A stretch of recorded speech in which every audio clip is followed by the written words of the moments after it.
Dictation शुरू होगी 3 second बाद। मेरी एक नानी थी, जाहिर है, पर मैंने उन्हें कभी देखा नहीं। स्टॉप। मेरी माँ की शादी होने से पहले ही उनकी मृत्यु हो गई थी। स्टॉप। शायद नानी से कहानी न सुन पाने के कारण बाद में हम 3 बहनों को खुद कहानियां कहनी पड़ी। स्टॉप। नानी से कहानी भले न सुनी हो, नानी की कहानी जरूर सुनी और बहुत बाद में जाकर उसका असली मर्म समझ में आया। स्टॉप। पहले इतना ही जाना कि मेरी नानी पारंपरिक अनपढ़ पर्दानशी औरत थी, जिनके पति शादी के तुरंत बाद उन्हें छोड़कर बैरिस्ट्री पढ़ने विलायत चले गए थे। स्टॉप। कैम्ब्रिज विश्वविद्यालय से डिग्री लेकर जब वे लौटे और विलायती रीति रिवाज के संग जिंदगी बसर करने लगे तो नानी के अपने रहन सहन पर उसका कोई असर नहीं पड़ा।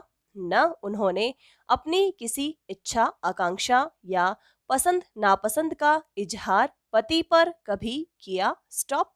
पर जब कम उम्र में नानी ने खुद को मौत के करीब पाया तो 15 वर्षीय इकलौती बेटी मेरी माँ की शादी की फिक्र ने इतना डराया कि वे एकदम मुहजोर हो उठी। स्टॉप। नाना से उन्होंने कहा कि वे पर्दे का लिहाज छोड़कर उनके दोस्त स्वतंत्रता सेनानी प्यारेलाल शर्मा से मिलन चाहती है। स्टॉप। सब दंग हैरान रह गए। स्टॉप। जिस पर्दानशी औरत ने पराए मर्द से क्या खुद अपने मर्द से मुंह खोलकर बात नहीं की थी, आखिरी वक्त में अजनबी से क्या कहना चाह सकती है। पर नाना ने वक्त की कमी और मौके की नजाकत की लाज रखी। स्टॉप। सवाल जवाब में वक्त बर्बाद करने के बजाय फौरन जाकर दोस्त को लिवा लाए और बीबी के हुजूर में पेश कर दिया। स्टॉप। अब जो नानी ने कहा वह और भी हैरत अंगेज था। स्टॉप। उन्होंने कहा, वचन दीजिए कि मेरी लड़की के लिए वर आप तय करेंगे। स्टॉप। मेरे पति तो साहब हैं और मैं नहीं चाहती मेरी बेटी की शादी साहबों के फरमाबरदार से हो। स्टॉप। आप अपनी तरह आजादी का सिपाही ढूंढकर उसकी शादी करवा दीजिएगा। स्टॉप। कौन कह सकता था कि अपनी आजादी से पूरी तरह बेखबर उस औरत के मन में देश की आजादी के लिए ऐसा जुनून होगा। स्टॉप। बाद में मेरी समझ में आया कि दरअसल वे निजी जीवन में भी काफी आजाद ख्याल रही होंगी। स्टॉप।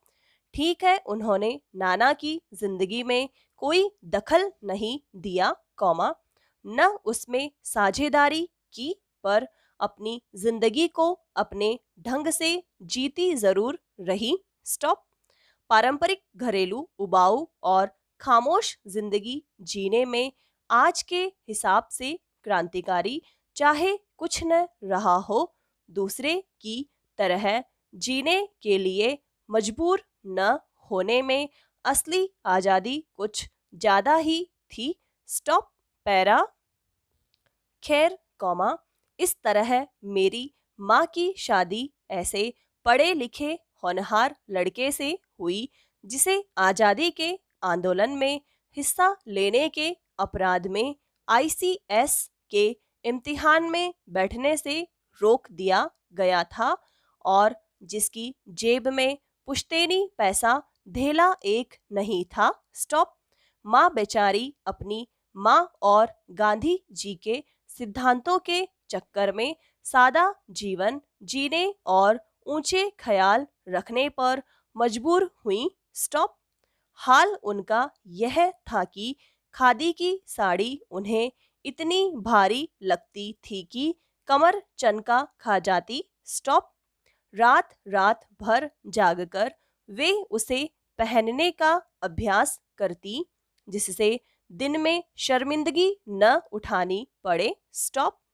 वे कुछ ऐसी नाजुक थीं कि उन्हें देखकर उनकी सास यानी मेरी दादी ने कहा था, हमारी बहू तो ऐसी है कि धोई पोंछी और छींके पर टांग दी। स्टॉप। गनीमत यही थी कि किसी ने उन्हें छींके पर से उतारने की पेशकश नहीं की। क्यों नहीं की? उसकी दो वजहें थी। स्टॉप। पहली यही कि हिंदुस्तान के तमाम वाशिंदों की तरह उनके ससुराल वाले भी साहबों से खासे अभिभूत थे और मेरे नाना पक्के साहब माने जाते थे। स्टॉप।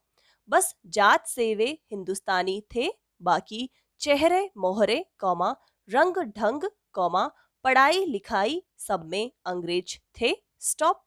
मजे की बात यह थी कि हमारे देश में आजादी की जंग लड़ने वाले ही अंग्रेजों के सबसे बड़े प्रशंसक थे। गांधी नेहरू हो या मेरे पिताजी के घरवाले। स्टॉप। भले लड़का आजादी की लड़ाई लड़ते जेब खाली और शोहरत सिर करता रहे, दबदबा उसके साहबी ससुर का ही था। स्टॉप। एक आन बान शान वाले साहब ने उनके सिरफिरे लड़के को अपनी नाजुक जान लड़की सौंपी। उससे रोमांचक क्या कोई परिकथा होती। स्टॉप। नानी की सनक भरी आखिरी ख्वाहिश और नाना की रजामंदी वे रोमांचक उपकथाएं थी जो कहानी के तिलिस्म को और गाढ़ा बना चुकी थीं। स्टॉप। दूसरी वजह माँ की अपनी शख्सियत थी। स्टॉप। उनमें खूबसूरती, नजाकत, गैर दुनियादारी के साथ ईमानदारी और निष्पक्षता कुछ इस तरह घुली मिली थी कि वे परिजात से कम जादुई नहीं मालूम पड़ती थीं। स्टॉप। उनसे ठोस काम करवाने की कोई सोच भी नहीं सकता था। स्टॉप। हाँ, हर ठोस और हवाई काम के लिए उनकी जबानी राय जरूर मांगी जाती थी और पत्थर की लकीर की तरह निभाई भी जाती थी। स्टॉप। मैंने अपनी दादी को कई बार कहते सुना था, हम हाथी पे हल ना जुतवाया करते, हम पे बेल है। स्टॉप। बचपन में ही मुझे इस जुमले का भावार्थ समझ में आ गया था, जब देखा था कि हम बच्चों की ममतालू परवरिश के मामले में माँ के सिवा घर के सभी प्राणी मुस्तैद रहते थे। स्टॉप। दादी और उनकी जिठानियां ही नहीं, खुद मर्दजात पिताजी भी। स्टॉप। पर ठोस काम न करने का यह मतलब नहीं था कि माँ को आजादी का जुनून कम था। स्टॉप।